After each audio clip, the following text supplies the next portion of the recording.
Graça e paz aos irmãos para esta mensagem de ascensão de nosso Senhor.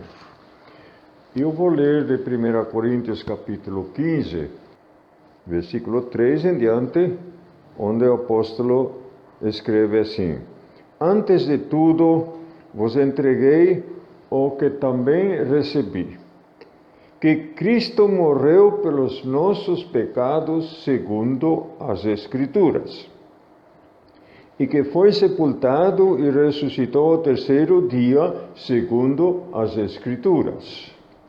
E apareceu a Cefas, e depois aos 12, depois foi visto por mais de 500 irmãos de uma só vez, dos quais a maioria sobrevive até agora, porém alguns já dormem. Depois foi visto por Tiago, mais tarde por todos os apóstolos, e afinal, depois de todos, foi visto também por mim, como por um nascido fora de tempo. Esta é a mensagem que serve como base para a nossa mensagem de hoje, que é a história contada por Paulo desde a ressurreição, morte e ressurreição de Jesus, durante os 40 dias até que ele subiu ao céu. E então nós vamos ver hoje o que aconteceu naquele momento em que Jesus subiu ao céu.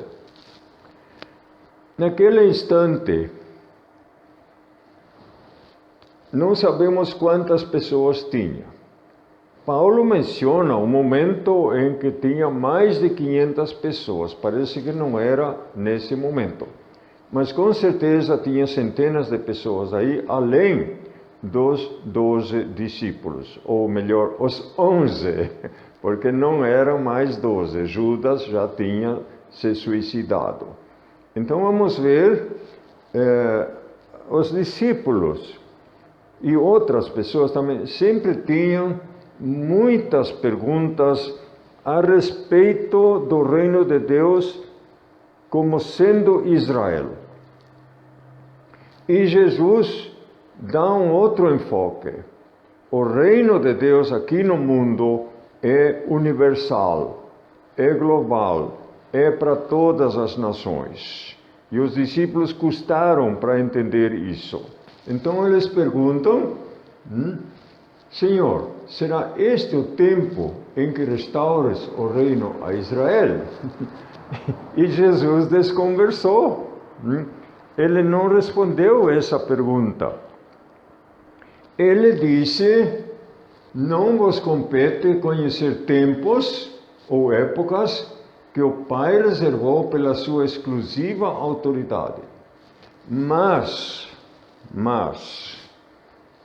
recebereis poder ao descer sobre vós o Espírito Santo, e sereis minhas testemunhas tanto em Jerusalém como em toda a Judeia e Samaria e até os confins da terra. Ditas estas palavras, Jesus foi elevado às alturas à vista deles, e uma nuvem o encobriu dos seus olhos. Isto já está escrito pelo mesmo Lucas, do Evangelho de Lucas, que também escreveu Atos dos Apóstolos, e isso aqui está no capítulo 1.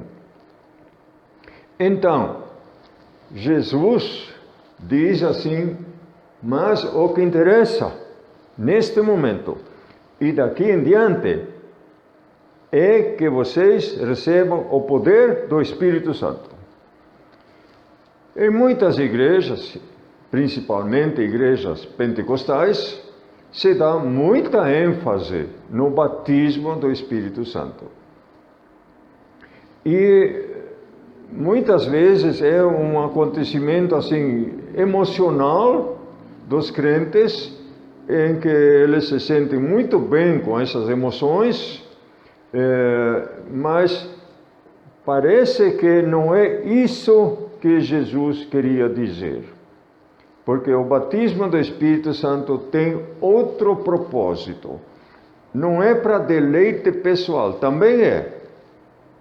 Mas o enfoque que Jesus dá ao poder do Espírito Santo tem um propósito bem definido. Qual é o propósito? Testemunhar. Recebereis poder ao descer sobre vós o Espírito Santo e sereis minhas testemunhas tanto quanto em qualquer lugar. Ou seja, o Espírito Santo nos capacita, nos dá poder para testemunhar. Esse é o enfoque. Testemunhar, ou seja, falar de Jesus, falar do Evangelho, falar da salvação, comunicar a nossa experiência aos que estão fora da igreja.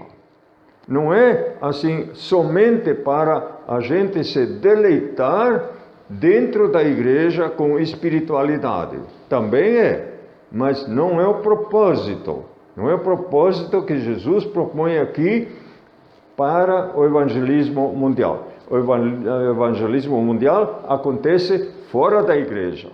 Então, sereis minhas testemunhas. É isso que Jesus está propondo aqui. Vamos ver mais.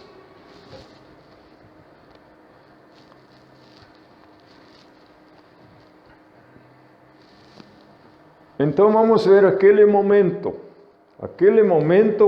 que deve ter durado aí o quê? Uns 10 minutos? Não sei, talvez 1 hora, talvez 5 horas, sei lá, mas era bem breve, era sem argumentos, sem respostas a pergunta nenhuma, simplesmente Jesus dando a sua comissão não só aos discípulos, ele não separou os 12 discípulos ali, dizendo para eles que eles têm que testemunhar. Eram todos os que estavam ali, provavelmente centenas de pessoas. Então, Jesus aproximando-se falou-lhes, dizendo: toda autoridade me foi dada no céu e na terra. Grifei isso com cor vermelha, porque é importante isso aqui. Jesus, em todo o seu ministério, nunca evocou toda a sua autoridade. Nunca. Nem mesmo quando alimentou os 5.000, que foi um milagre e tanto aquilo lá, nem mesmo quando ressuscitou os mortos. Quando ele ressuscitou Lázaro, ele fez apenas uma oração, não pedindo poder, não pedindo autoridade. Apenas ele falou: Pai, eu falo isto para que os que me ouvem saibam que estás em mim. E acredito eu que quando ele disse: Lázaro, sai para fora, talvez aumentou o volume de voz só para que todos ouçam. Mas não que ele precisava disso para acordar Lázaro da morte. Não precisava. Jesus nunca usou toda a sua autoridade para fazer qualquer milagre. Nunca. Agora, ele evoca toda a autoridade. E essa autoridade, veja a abrangência que tem. Toda a autoridade no céu e na terra. Veja qual é a autoridade que ele evoca para dar esta ordem. Eu às vezes me imagino lá. Que tal eu, na minha imaginação, estar lá naquele momento e eu poderia ver a seguinte cena. Ele teria dito assim: Pai, me dá a tua mão aqui. Espírito Santo, ilumina essas pessoas. Anjos e arcanjos estejam a postos. Diabos e demônios tremam agora, porque eu vou dar uma ordem.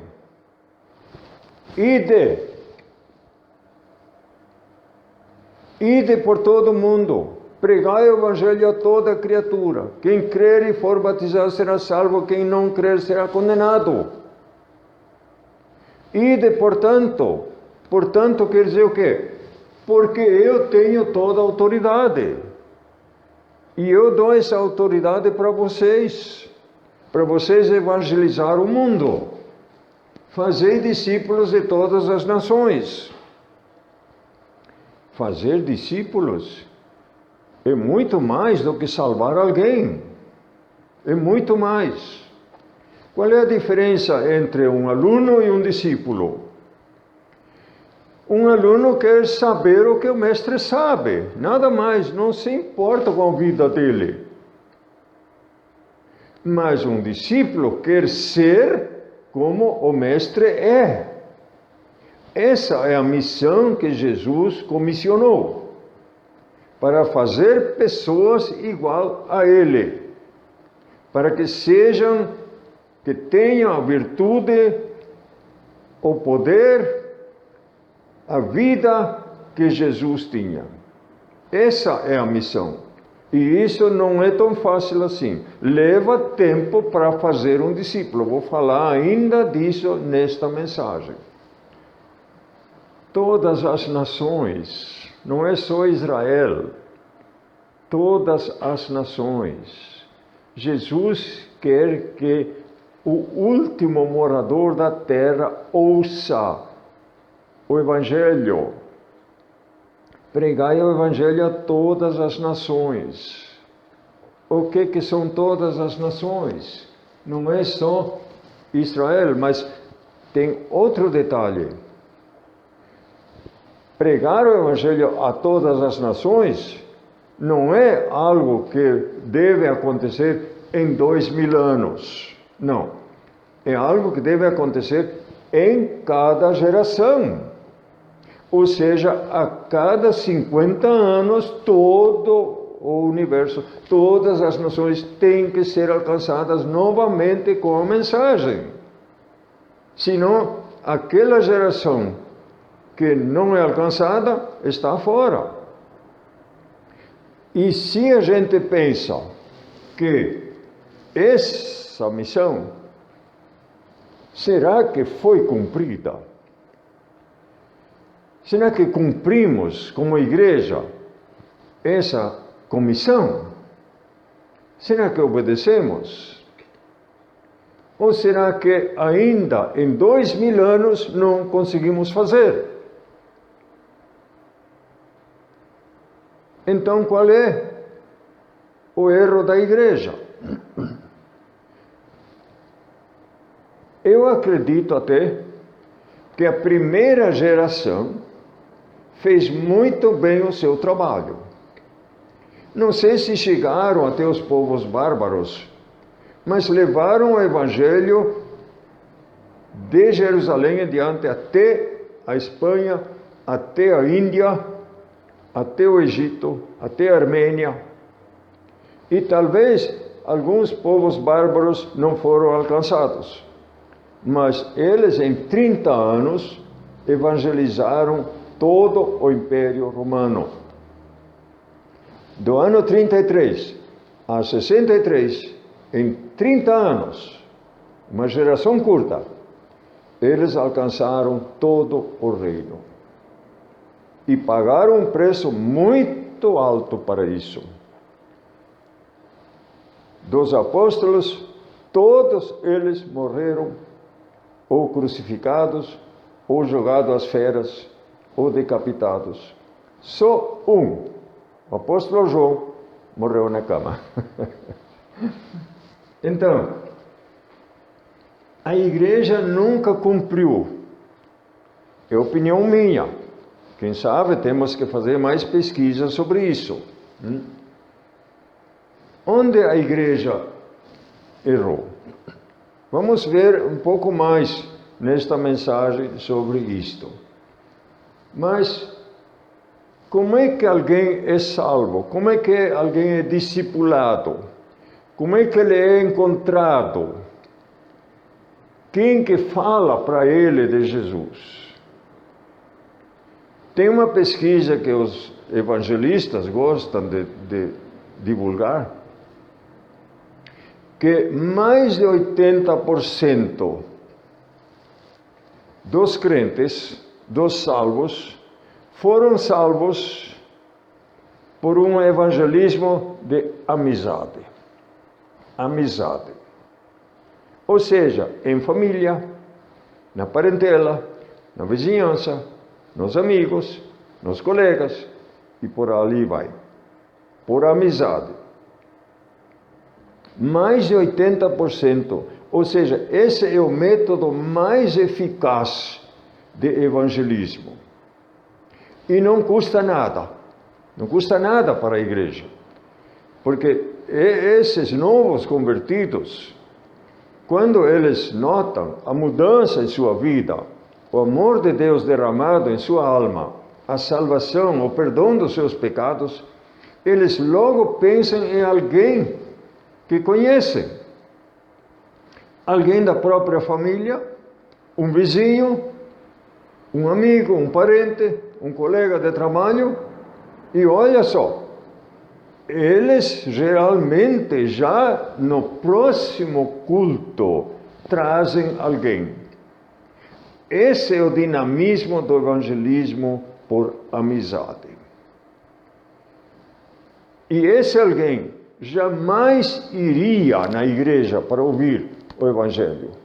Mas ele é levado por alguém que é transparente. Porque o pastor, os líderes da igreja, muita gente não sabe da vida deles. E aí quando entra na igreja e vê o que não é bem aquilo que eles esperavam, se decepcionam e saem da igreja. Muitas vezes, esse é o caso dos desigrejados. Então, o método mais caro de evangelismo é o que menos resultado produz. Menos de 20% por esses meios, bem caros: rádio, TV, folhetos, trabalho social, programas, igreja, catedral, enfim. Menos de 20% são atingidos dentro dessa estrutura. Portanto, a igreja tem que repensar o seu evangelismo se não usa o método evangelismo por amizade. Segundo o movimento de igreja em células, que eu cheguei a conhecer 25 anos atrás, e que eu participei todos os módulos em Curitiba, era sempre de quinta-feira até domingo, várias vezes por ano. Esse movimento considera o seguinte: o que emperra o crescimento da igreja é o clero, o cerimonial e a catedral. Veja só, o tempo que mais cresceu a igreja foi os primeiros 3 séculos. Não havia templo. O templo de Jerusalém já estava destruído. Não foi construída nenhuma igreja nos 3 primeiros séculos, por causa da perseguição. Não era possível. E eles evangelizaram o mundo inteiro conhecido daquela época. Mas depois, quando Constantino se converteu, entre aspas, aí entrou a catedral, entrou o clero, e isso emperrou a igreja. Além de emperrar, porque naquele tempo até muitos não aceitaram esse conforto, porque estavam acostumados a arriscar sua vida pelo evangelho. Agora não mais. Então muitos iam ao deserto adorar a Deus, e aí surgiram os monges. Não aceitaram esse conforto. A catedral, o clero, o cerimonial, muita cerimônia dentro da igreja. E aí entrou muito paganismo na igreja.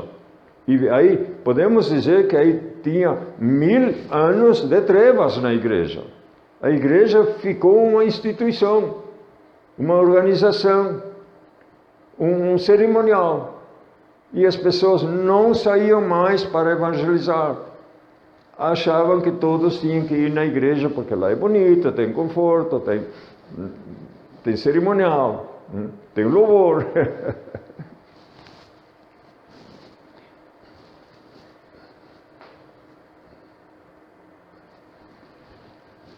Eu fiz uma pesquisa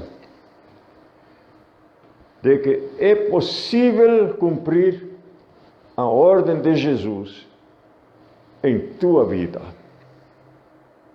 na vida de cada um de nós. Não precisa nem 50 anos para um homem sozinho evangelizar o mundo inteiro em sua vida. Começando, digamos, se você está sozinho, não é o caso, né? Mas suponhamos que você sozinho é convertido, você é consagrado, você quer evangelizar o mundo. É perfeitamente possível em 32 anos. Acredita? Vamos ver. Primeiro ano, 2022. Né? Você está sozinho e conquista mais um. Só um. Mas você faz dele um discípulo. Você treina ele. Para ele, no ano seguinte, fazer o que você está fazendo com ele. Para ele fazer com outro, que ele vai conquistar. Então, no fim deste ano, 2022, vocês são dois. No ano que vem, 2023, esses dois conquistam mais dois. Ou seja, o primeiro que começou, cada ano continua conquistando mais um, só mais um, cada ano, discipulando, preparando para ele fazer a mesma coisa.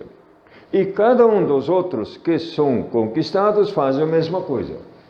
Por isso, em 2023, 2 mais 2 são 4. 2024, 4 mais 4 são 8. Parece que não rende, né? Parece que não. Mas veja só, 2032, daqui 10 anos,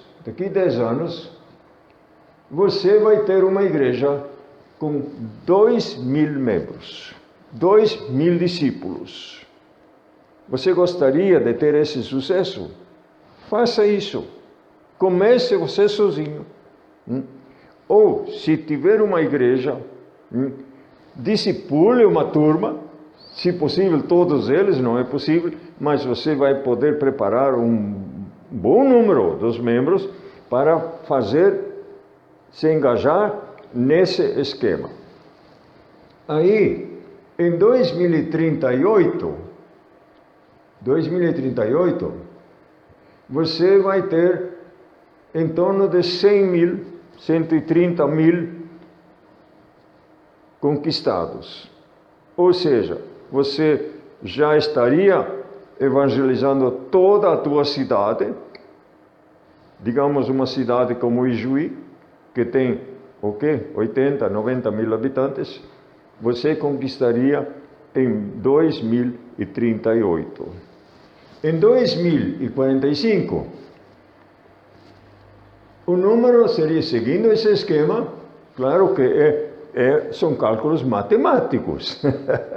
Não vai sair assim, não é possível. Mas pode sair melhor, pode sair nem tanto assim. É um cálculo matemático. Mas só para você ter uma ideia de que é possível cumprir a ordem de Jesus em cada geração. Isso que eu quero mostrar. Em 2049, vai ser 268 milhões. Ou seja, se em 2045 você conquistou todo o estado do Rio Grande do Sul, mais uma parte do Uruguai, em 2049 você vai ter evangelizado todo o Brasil. Todo o Brasil. Começando somente com você. E em 2054, 32 anos depois, né, você vai ter mais de 8 bilhões, ou seja, o último esquimó do Alasca e o último comunista da China vai ter ouvido o Evangelho, vai ter a oportunidade de se converter. Nem a metade disso vai se converter, a gente sabe, mas Jesus disse que é para levar o Evangelho a todas as nações. E fazer discípulo de quem quer ser. Você não pode obrigar alguém a ser um discípulo, mas vai ter gente que quer ser. Então, está aí o esquema, pode meditar bastante sobre isso, pode fazer a sua reflexão. Agora, nós temos o fenômeno dos desigrejados. Os desigrejados são pessoas, não são gentios, são cristãos. Pessoas que foram batizadas, que já frequentaram uma igreja ou mais igrejas e que hoje estão fora. Por algum motivo se decepcionaram com a liderança da igreja ou com alguém, brigou com alguém que é membro da igreja, preferiu sair, ou até se decepcionou com Deus. Mas ele continua acreditando, ele continua se considerando cristão e que conhecemos como desigrejado. Os católicos têm uma outra forma de explicar isso. Perguntei a uma moça que igreja ela frequenta. E ela disse, eu sou católica não praticante. Não praticante, é a mesma coisa, né? Então, os cristãos fora do rebanho. E provavelmente ali não houve um pastor alemão que foi atrás. Porque quem encontrou a ovelha perdida na parábola não foi o pastor. Foi o pastor alemão que foi junto. Ele tem um faro. E esse pastor alemão é que faz a busca. Ele encontra, ele tem um faro.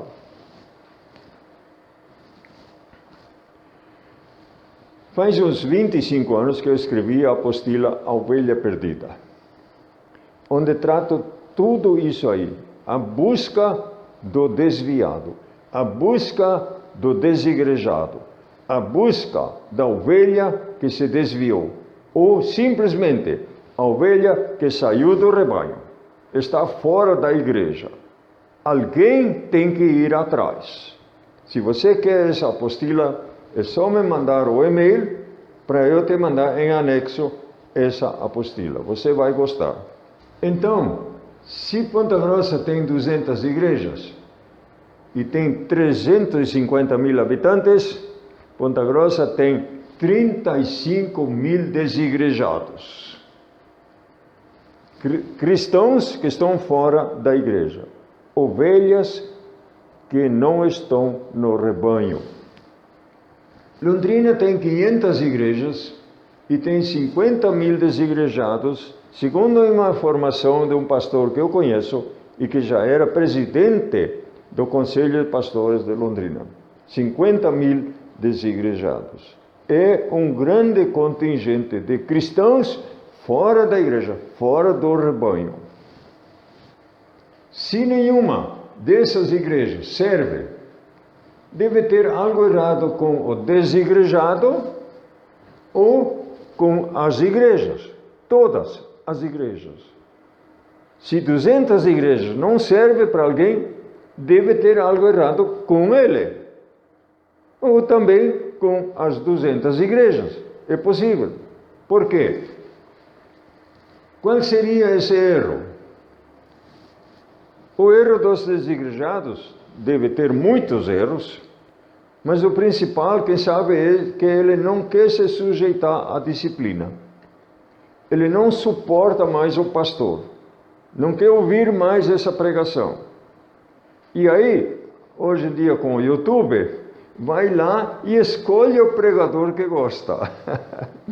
Digamos aí um Cláudio Duarte. Opa! E daí então, se não gosta desse pregador, escolhe um outro.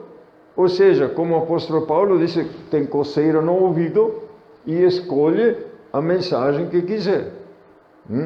Isso é muito ruim. É muito ruim. Poderia fazer isso, além de ouvir sempre o seu pastor. Mas ele saiu do rebanho.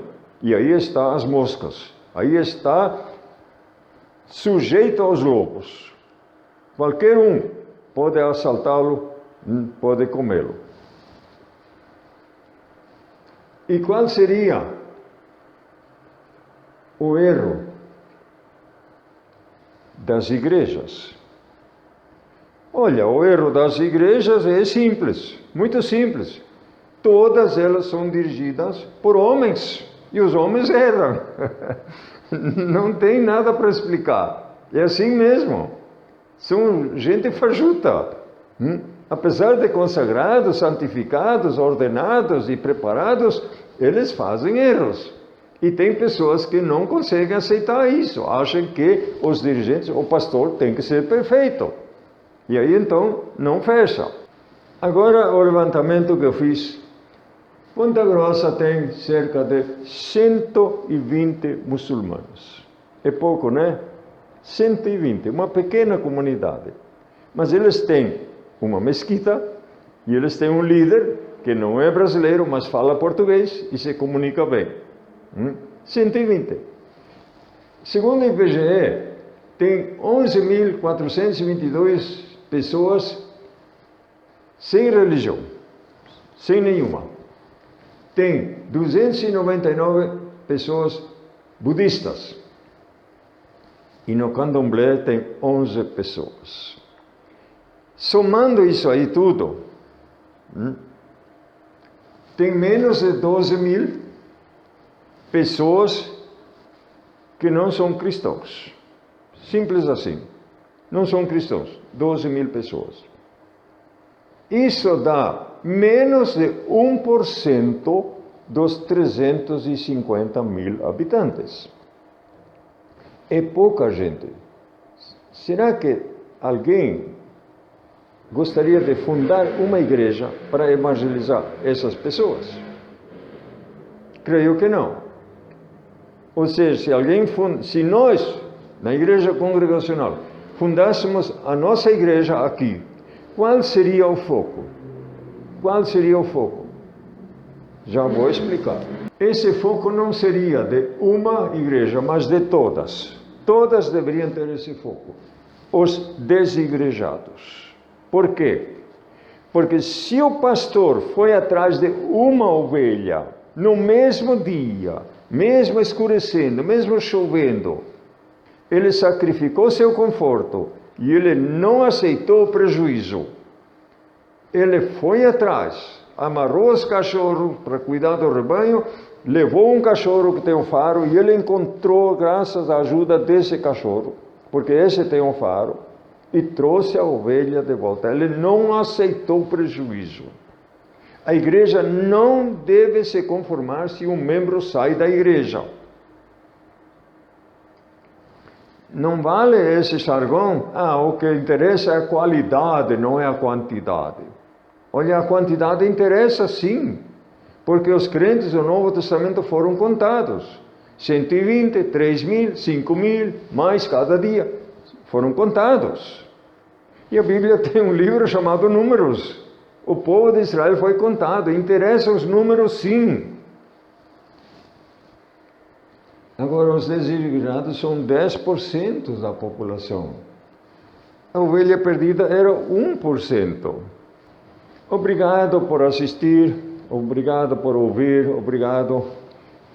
Espero que aceitem o desafio, que esta mensagem seja para uma reflexão sobre o evangelismo, sobre a ordem de Jesus para evangelizar todos os povos, e que Deus abençoe vocês. Amém?